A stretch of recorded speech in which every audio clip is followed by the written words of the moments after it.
from the University of North Carolina School of Media and Journalism, covering the full range of Tar Heel athletics. This is Sports Extra. If you're a Carolina football fan, you'd better have a good cardiologist. Welcome to Sports Extra. I'm Erin Jenkins. And I'm Kirsten Clark. Thanks for joining us. The Comeback Kids did it again. If you're a fan of defense, turn away now. But if you're a fan of offensive shootouts, this is the game for you. Picking it up in the first half, Sam Howell hits a streaking Daz Newsome for a 44-yard house call to put the Heels up in the second quarter. Following a Wake Forest surge, Howell put the team on his back in the second half, starting with a strike to De'Ami Brown to bring the Heels within 2 scores. At the start of the fourth quarter, Howell finds Michael Carter out of the backfield, and Carter does the rest, flexing as he crosses the goal line. Heels are within 7. Later in the fourth quarter, Howell hits Garrett Walston and tied the game. To fully complete the Tar Heel comeback, Howell breaks the pocket, makes the defender miss, and turns on the Jets before strolling into the end zone to give the Heels the fourth quarter lead. To top it off, Javonte Williams takes it in for his nation-high 15th touchdown. Heels win 59-53. And now you can breathe. At the end of the ball game, but for a year and more than a half here, we've come back and not won, and come back and not won, and come back and not won. So this is a huge step forward for us that we can play a game where we didn't play well on defense in the first half, made some adjustments, came back out and played much better on the second half, and had one of the best offensive performances that I've ever been around. We get mad at them now when there is a stop. That's how good they've been. So really, really proud of these guys. I thought we took a huge step forward today. The thing about this team is we had so many opportunities to quit today. We were down by, I think, 21 points in the second half, and I think a lot of teams would have just quit, and just kind of folded over and just try to get the game over with. But we just kept fighting back on both sides of the ball. Defense was getting some key stops, and we were making some big plays on offense. So it's really just a great team effort. I'm just proud of the way we were able to fight back. The Cardinals did just enough right to win their 6th game of the season, and one player stood out the most, quarterback Sam Howell. Normally outstanding, Howell was otherworldly on Saturday. He had more than 500 passing yards, breaking the UNC single-game record. With 6 passing touchdowns, Howell also notched another new school record and tied for the most touchdown passes in one game in ACC history. Without his stellar play, the Heels don't make that big comeback. He now has 23 touchdown passes for the year. It's 2020, so of course we had a game like that. Football analyst Nick Perlin joins us. Nick, could that fourth quarter have been any crazier? Kirsten, what a wild finish in Kenan on Saturday. While UNC will be happy with a historic comeback victory, they can't continue to fall so far behind in their final 2 ACC games. It took 35 unanswered points and Sam Howell breaking school history to beat the Demon Deacons on Saturday. Howell tossed 6 touchdown passes in the game. However, Daz Newsome, who's been quiet lately, finally erupted for the Heels. He had 10 receptions, 189 yards, and 2 touchdown catches in the game. De'Ami Brown also had a monster game with 2 touchdown receptions, including this catch in the third quarter that sparked Carolina's comeback. And it wouldn't be a complete offensive performance if Javonte Williams didn't score a touchdown, as he gets in from 15 yards out, knotting the game for the Tar Heels. But like we've said all year, the defense must improve, and on Saturday, it was bad. Wake humiliated the Heels, finishing the game with 606 offensive yards. The Heels continue to struggle stopping the run, letting up 177 rushing yards. Wake running back Christian Beal-Smith averaged 7.1 yards per carry on Saturday. And the UNC secondary got torched, allowing Wake receivers to get behind them too often, allowing easy touchdowns for Wake. If UNC wants to pull off an amazing upset, Carolina must use their bye week figuring out how to stop Notre Dame quarterback Ian Book and an offense that averages 37.6 points per game. UNC football has been frustrating this season, but fans must remember Carolina is 6-2 and close to being ranked in football. That just shows how much Mac Brown has changed this program in just 2 short seasons. Not to mention, UNC will have a chance to regain national hype if they can beat Notre Dame in 2 weeks. Back to you guys. Speaking truth once again. Thanks, Nick. After a bye week this week due to finals, next up for the Tar Heels will be Notre Dame. The second-ranked Fighting Irish, who also have this week off, are coming off a 45-31 victory against Boston College. The Tar Heels will have to play their best game of the season if they hope to take down an extremely balanced Notre Dame team. The Irish have scored an average of 37.6 points per game this season, while limiting opponents to an average of just 16.6 points. If the Heels pull off the upset a week from Friday, it would be UNC's first victory against a top 2 nationally ranked opponent in program history. The Heels will need running back Michael Carter to excel once again to beat Notre Dame. He's known for his first downs, touchdowns, and explosive play, and Julia Roth gives us an insight into what made him the player he is today. Carter's high school running back coach explains, before ACC awards, there were big hit sticks at his high school in Navarre, Florida. We call them big hit sticks for our high school. And so like the player of the game, like if you do something like amazing. Coach Carter knows number 8 better than anyone else. Before coaching, he watched his son, Michael, learn to play football. And I would always tell him, I was like, you're going to be something special. Use football is your tool. Growing up, Coach Carter had one rule for his sons, which he repeated again and again. Anything that you do, if you start, finish. You don't have to do it twice, but if you start, finish. At 5 years old, Michael started to play football. But there weren't enough kids to fill the lineup. So Michael never got to play on a full football field. So he was like, Dad, I don't want to play football anymore. I don't like it. Coach Carter reminded him, you don't have to play football, but if you start, you need to finish. Michael agreed to play the game. First play out there on the field, he saw the whole field. He saw that everybody was on the field. He runs over to me. He's like, Dad, I don't want to quit anymore. And he goes right back out to play. Coach Carter says Michael doesn't mind sharing the spotlight at UNC. I'm his dad, and you getting breaking news right now. He has never, ever once complained about getting the ball down to the red zone and Javonte punching it in.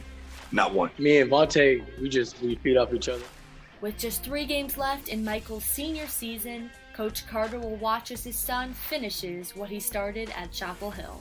I beam with pride from the time they run out of that tunnel until the time they come out of the locker room after the game and hug my neck. This is the next D1 from Navarre High School, Michael Carter. In Navarre, Florida, home of Michael Carter, I'm Julia Roth reporting. That fight to the finish this weekend. Michael Carter putting the first TD of the fourth quarter to give Carolina the chance for that thrilling comeback win. Thanks, Julia. Despite the crazy circumstances of this semester, one store near campus has tried to keep its traditions alive. Madeline Alt has that story.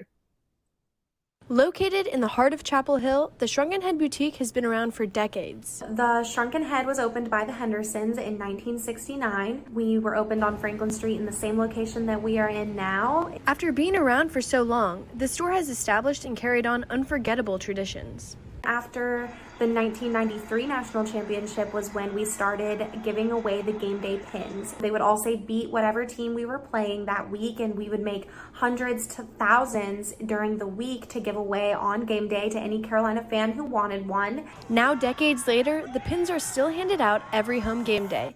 And given the crazy circumstances of this year, the pins have definitely taken on a new type of importance. The majority of football season this year, fans were not allowed in the stadiums, so we worked really hard to keep the game day tradition going this year as a way to spread Carolina's spirit. Even though most people are unable to attend the games in person this year, the pins and merchandise sold at the store help people stay involved and excited about Carolina's athletics. We actually had game day pins that we would mail to you. So it was really cute to get photos of families watching the game at home in their living room, all still wearing their game day pins from the Shrunken Head. And the Shrunken Head Boutique tries to give back to UNC's athletics. A portion of everything sold at the Shrunken Head goes back to the school for student merit and aid-based scholarships. So next home game day, you can head over to the Shrunken Head Boutique to get your free pin and show your support for the Tar Heels.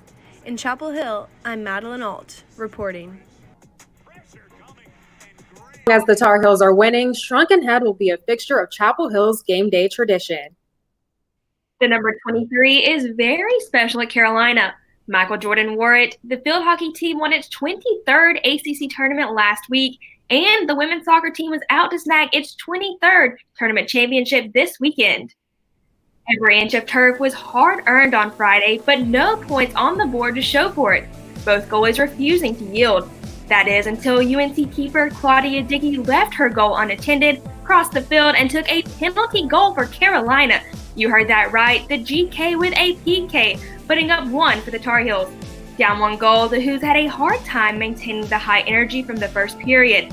Carolina swarmed the ball, smothering the Virginia attack. In an effort to clear the backfield, Dickey sends the ball over the field and into white jersey possession. On a solo mission, Isabel Cox picks up the dribble, infiltrates the D, and hits a perfect shot in the upper 90. UNC is on to the finals 2-0. In the championship match on Sunday, UNC faced off against FSU. The Seminoles were explosive on the pitch, and in the first few minutes, Claire Robbins headed the ball in off a corner kick just past UNC goalkeeper Claudia Dickey. Then just a few minutes later, the Seminoles rocketed the ball into the back of the net for a quick 2-0 Florida State advantage. Then, only 1 minute into the second half, the Seminoles netted another goal from inside the box. This brought the score 3-0. The Heels didn't give up though, and a penalty shot by Rachel Jones put the Heels on the scoreboard. In the 88th minute of the matchup, Taylor Otto assisted Priyana Pinto, who shot the ball past FSU to narrow the Seminoles' lead. But as time ran out, and Florida State is now the ACC champions after a 3-2 victory against the Heels. Coach Anson Dorrance is still proud of the team for fighting until the very end. For 603 games in a row, we either won it, tied it, or lost it by 1 goal. And that is extraordinary. And I think what that does, it gets to the heart of the Tar Heel DNA, because Florida State was a remarkable team. And I think Mark may even have said that this might be the best team he's ever had. The men's soccer team also had a disappointing end to the fall season in the conference tournament. The number 2 seeded Tar Heels faced number 3 Notre Dame in the ACC quarterfinals. It was a defense-heavy game with both goalies being busy. Alex Murr made 3 saves. Though the Heels weren't hesitant to attack and outshot Notre Dame, the Irish's goalkeeper was reflexive and saved all 5 shots on goal by the Heels. The game was scoreless after 90 minutes. The game-ending dagger came in the 99th minute when a Notre Dame player rocketed the ball from the corner past Murr and into the net during sudden victory overtime. Notre Dame progresses to the semifinals 1-0 against Carolina. And I think having this season, like you said, it was a shortened season, but still I think this kind of experience of getting together, playing together is going to give us a massive advantage in the spring when we play against teams who haven't had that kind of training together with the new team.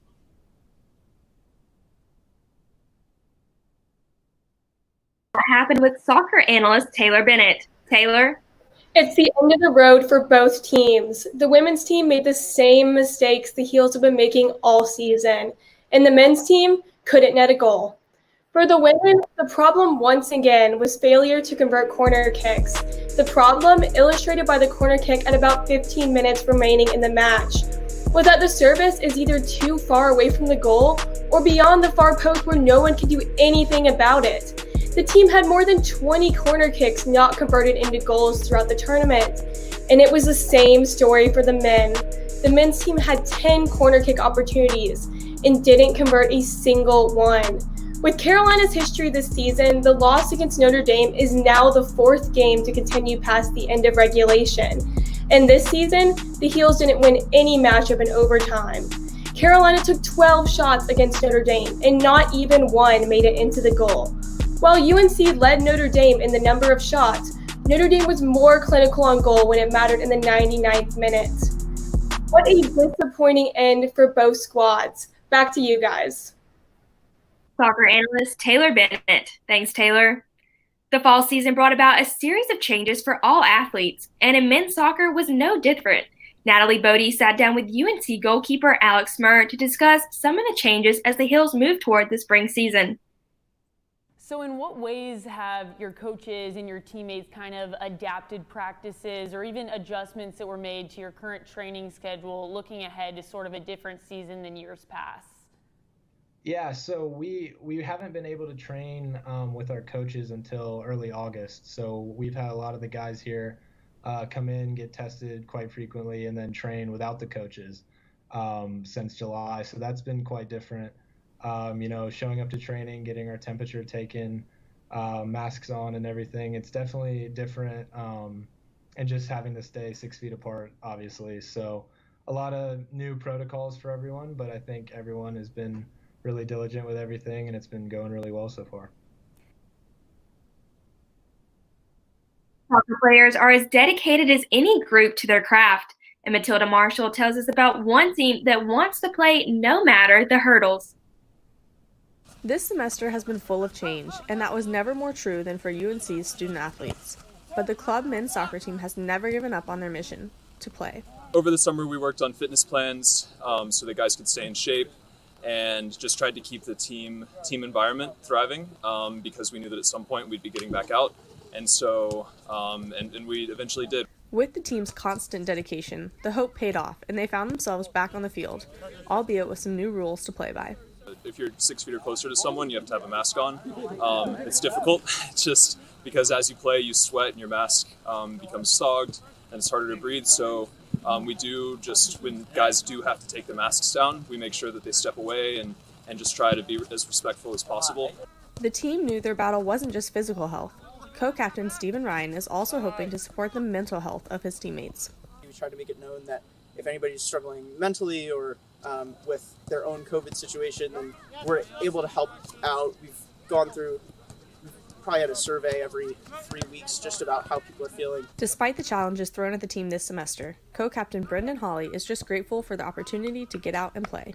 Definitely worth it to be out here with the guys, staying fit. It's tough being cooped up inside all the time. So to get out here to be able to play with the team is a really great experience. With another semester of uncertainty ahead, one thing is for sure. This team is dedicated to each other and to the game. I'm Matilda Marshall, reporting. The club team will plan to pick up its season in the new year at full strength. On Friday, the men's and women's swimming and diving teams traveled to Greensboro for their third meet of the season at the Toyota US Open. On the women's team, junior Sophie Lindner placed 6th in the 100-meter butterfly with a time of 1 minute. Her teammate Caroline Cooper came in 2 seconds behind her, placing 8th. Freshman Brianna Romney placed 7th in the 50-meter freestyle. And on the men's side, senior Valdos Abalista played 6th in the 100-meter backstroke with the time of 1 minute and 1 second, beating his C time by a whole second. One former Tar Heel is helping the NFL's only undefeated team expand its passing game. Carolina alum Eric Ebron is making his mark with the undefeated Steelers, who are 9-0 this season after beating the Bengals yesterday. He had a 24-yard catch, another for 14 yards, and an amazing one-handed catch. The tight end has 5 games this season with at least 40 receiving yards and has become an important part of the Pittsburgh offense. The path to the pros looks different for every athlete. For one former Tar Heel, the path meant trying an entirely new sport. Megan Missy has the story. Since starting rugby a year ago, former UNC wrestler Corey Daniel is still a newcomer to the game. But that hasn't stopped him from picking up some impressive hardware, namely the 2020 World Tens Series Cup in Bermuda. So I was there for 3.5 weeks playing with some of the best rugby players in the world. And I've only been playing for a year and a few months, and the guys on my team were playing for, their whole lives, basically. As Daniel tells it, his path to rugby wouldn't have happened without his experience wrestling at UNC. My wrestling coach, Tony Ramos, he got in contact with a man that he used to know named Dan Payne, and he was like, "Hey, I got this combine for you. It's a week-long combine in June." And I was like, "Rugby, I've never even played that. Like, what is it?" As UNC wrestling head coach Coleman Scott explains, there was no doubt that Daniel could make the transition. I think it goes back to, his work ethic and sort of thriving off the pressure and being willing to learn, at that age. It's not easy to jump into something, after you've done 1 or 2 things your whole life. Daniel says he isn't sure what his immediate future holds, but he'd encourage other crossover athletes to give rugby a try. They win the inaugural World 10 Series. I'm Megan Missy reporting. Joins the long list of Tar Heels in the pros, even if it isn't the path he envisioned. The golf world has been altered by the COVID-19 pandemic, but Janet also tells us the story of one Tar Heel whose career on the course is just getting started. UNC sophomore Austin Greaser was in the top 10 at a big golf tournament. Shooting 12 below par, he credits his success to hours of socially distanced practice. I've been at it pretty hard since early spring, and even last January, February, and I've really been trying to make my game better and improve it and practice a lot. And I think some of that hard work is just kind of showing up recently. Coach Andre DeBatetto says Greaser is one of his most determined players. There's been days where, I pull into the office and maybe the sun has barely gotten up. There's dew on the grass. Maybe it's a little bit chilly, and he's already out here hitting balls, or he's chipping and putting and working on wedges. And then he goes to class and he takes care of his academics, and then he's usually back here in the afternoon. He started playing golf at 5 years old with his dad and has loved the sport ever since. I'm very competitive, and it's an individual sport, is what I enjoy the most. And so on good days, I can praise myself for that, and on bad days, I can blame myself. Greaser wants to play golf professionally after college. The dream is to make it to and play on the PGA Tour, play at the highest level against the highest competition and against the best in the world. Coach DeBatetto says he believes Greaser has the drive to do it. Everybody has a path, a direction that they want to go. What really matters are you actually willing to put in the work to do those things and to accomplish those things? And he 1000% absolutely is a young man that is willing to do everything necessary to accomplish and achieve and chase his dreams and goals. Fall tournaments have come to an end, but Greaser is excited to compete again in the spring and continue working towards those lofty goals. I'm Janet Alcess reporting. Aaron, how about that football game on Saturday? I tell you, if the Heels play anything like they did in the fourth quarter against Notre Dame, they have that game in the bag. Kirsten, I think you're right. At halftime, I was a little nervous, but that fourth quarter was fun to watch. So, like you said, I think they can win against Notre Dame when they play. And sadly, we won't be reporting together on that game because this is the last show of the semester. But I just want to say thank you to you. It has truly been a pleasure to anchor with you, even if it has been virtually this semester. Yes, it has definitely been a pleasure, Aaron. Well, that does it for this semester. Thanks for watching, and see you in 2021.